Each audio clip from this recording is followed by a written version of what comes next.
what's up my friends? Welcome back to my kitchen. In this video, we're going to test and review the Ninja Professional Blender 1000.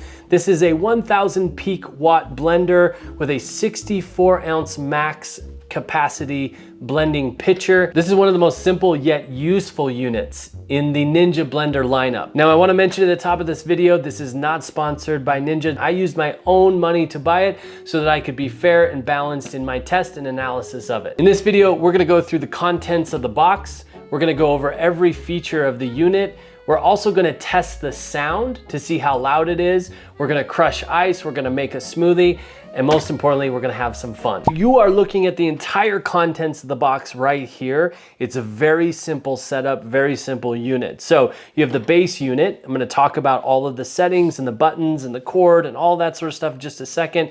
You also have the pitcher, which is a locking pitcher onto the unit. That comes with the patent Ninja lid with a very special release mechanism and a pour spout. We'll talk about those in just a second. And then of course you have the 6-prong blade that is super sharp. I probably shouldn't be whipping it around like that. Super sharp, so be careful, but that helps in cleaning the unit and storage and replacement if you ever need to. It also comes with the user guide and I think some recipes, a book of recipes. Let's dive into some of the features and usage of this actual blender. This is a very simple version of the Ninja blender. So the base alone is fairly small. It's not huge. I mean, if you compare it to my hand, so it doesn't take a lot of cabinet real estate. You have a short cord on the back side of it, pretty standard for blenders. It's about a 2.5 foot cord. So know that you got to be close to power source when you're going to operate this thing. And then on the top, you have your typical blender wheel and then the locking mechanism. I'll show you, there's a few things about the locking mechanism that are a little funky and I want to show you those. Now you also have the control panel. So we have a simple power button here to turn it on. We have a pulse button so that you can run it yourself manually, pulsing if you want to, sometimes with smoothies or nut butters. You also have a low, medium, and high setting. That's it. None of the complicated IQ stuff or special buttons that Ninja does on some of their other units. Now let's take a look at the pitcher and the lid. So this is the bottom side of the pitcher. You can see just that simple wheel spinning there. Now the simpler this mechanism, the better from my perspective for cleaning. You also have the blade, which I've shown you before, but here's a close-up look on it. And it has that multi-blade technology so that it can move the substance up and down throughout the pitcher as it's blending.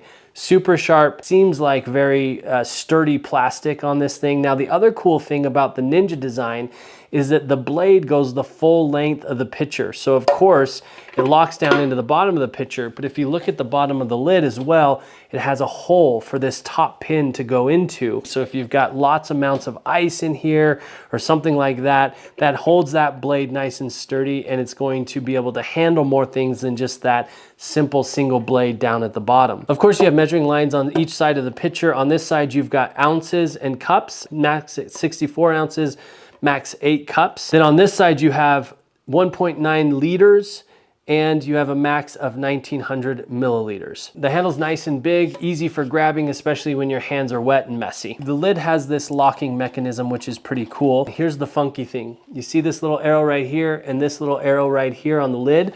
Those have to match up in order for the lid to go on and to lock into place. This has thrown me many times, especially when I'm in a hurry or my hands are messy, all of that kind of stuff. So just think about the usability of that. If that doesn't bother you, no big deal. To take the lid off, you use this big release button right here, pop that open, pull it off. On the lid, you also have this really nice pour spout. I love this feature because other blenders, if it doesn't have the pour spout, you're just pouring like this, that pour stream can get really wide and it could be too wide for a cup or a bowl that you're pouring into. So I love that this just funnels all of that down into this little pour spout. We're gonna see this in action when we make a smoothie in just a second. This is all, of course, really sealed with some nice rubber sealing, both around each of the rims. Now, again, there are some added things to clean here. Inevitably, you're gonna get some things down into the cracks of the button, the mechanism of the locking handle, and also into the lid of the pour spout. So all of these features are really nice, but they also include some additional cleaning. Okay, the last thing I want to mention is the actual locking mechanism when we put the pitcher onto the unit. So it is very specific about where it needs to be. The handle has to be towards the front when you lock it in, or it won't actually work. And I don't know if I'll be able to do this very smooth because I mess it up every single time. Oh, I did it. So it sets down like that when it's ready to be locked, and then all you have to do is just twist it to lock. Now the handle can be on this side. That would be technically right-handed if I was facing this thing, or it can also be left-handed on that side. It cannot go to the back. So let's plug this thing in and test the sound, some ice crushing, and ultimately make a smoothie with it. All right, so in each one of these tests, I'm gonna run a decibel meter. I know you would never run this thing empty, but let's get ourselves a baseline. All right, 97.5 decibels, fairly loud at just the motor running. Next, I wanna crush some ice. I wanna see how thin we can get it. And I'm also gonna run the sound test while I'm doing it so we can see how much louder it is than just the motor. There I go, trying to put the lid on wrong again. All right, here we go. So we got up to 101.5 decibels. It was significantly louder than just the motor running, but that's to be expected. Now let's check out the consistency of the ice. Wow, this is really thin. That is absolute snow cone ice. Okay, so the next test I wanna do is a one-person smoothie. That's one of the things that I've found with blenders of this size is that it can be challenging to just make one personal smoothie. I end up making something really big, or it doesn't blend because it's so little. We've got almond milk, we've got some Greek yogurt, about 3/4 of a cup Greek yogurt, about a half a cup frozen berries, about a cup of baby kale, a half banana, and then some ice. I'm gonna put the almond milk in first. So I put in just a little bit less than 8 ounces of almond milk. The next thing is I'm going to do my fresh fruit first. I always put the frozen stuff towards the top. Seems to help it blend just a little bit better. So fresh fruit first, then greens. Oh, the delicious kale.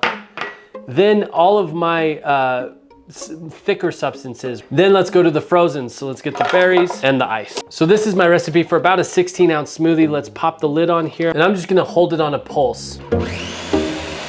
Doing the smoothie, our decibel meter hit 98.8. It is a little bit loud. I also wanna show you what I'm noticing right away is I have a little bit of yogurt here stuck to the side of the pitcher. I don't know how to avoid that. You can kind of give it a shake to try to get as much of that yogurt as possible, but it's a good amount. So it actually didn't really mix all of it in. That's one of the downfalls of having such a large container and making such a little bit of smoothie. Let's pour this out and check the consistency. This is where I love this little nozzle right here. That looks fantastic. I just want to show you a close-up of the consistency. Very smooth, consistent throughout the entire smoothie. Yeah, baby. That looks delicious. All right, my friends, pros of this blender. It comes in around 80 bucks. I've bought blenders for hundreds of dollars, and this thing absolutely compares to those. So price point is right on. Simplicity, I love the simplicity. If I'm just doing simple things and I know what level I want it on and how long I want to blend it for, this is a perfect option. Capacity is fantastic. The blade is awesome. The smoothness of the content after it's blended is just like any other professional, really expensive blender that I've used. As I mentioned earlier, I love the pouring feature. I know it's small, but it's meaningful. It makes less of a mess. It's not gonna take a huge amount of space on my countertop or my cupboard. Now the cons of this thing. The specificity in the ways that things have to go together is a little bit confusing to me. Maybe I'm weird, but I put the lid on wrong every single time. I put the pitcher on wrong every single time. Probably won't happen to you. It's probably just a me thing. Cleaning, there's a lot of crevices, there's a lot of cracks to clean out every time you clean this thing. Maybe that's just the pain of having a blender in general or using a blender, but it is something that I notice. But honestly, there's not very many things that I don't love about this blender. I've linked to this blender in the description down below. If you buy it using that link, it throws me a couple bucks, helps me do these videos, and it doesn't cost you a thing. So thank you so much for using that. And of course, don't forget to like this video if it's been helpful. Subscribe so you don't miss a single review or recipe from my kitchen. I hope you have an amazing day. Peace.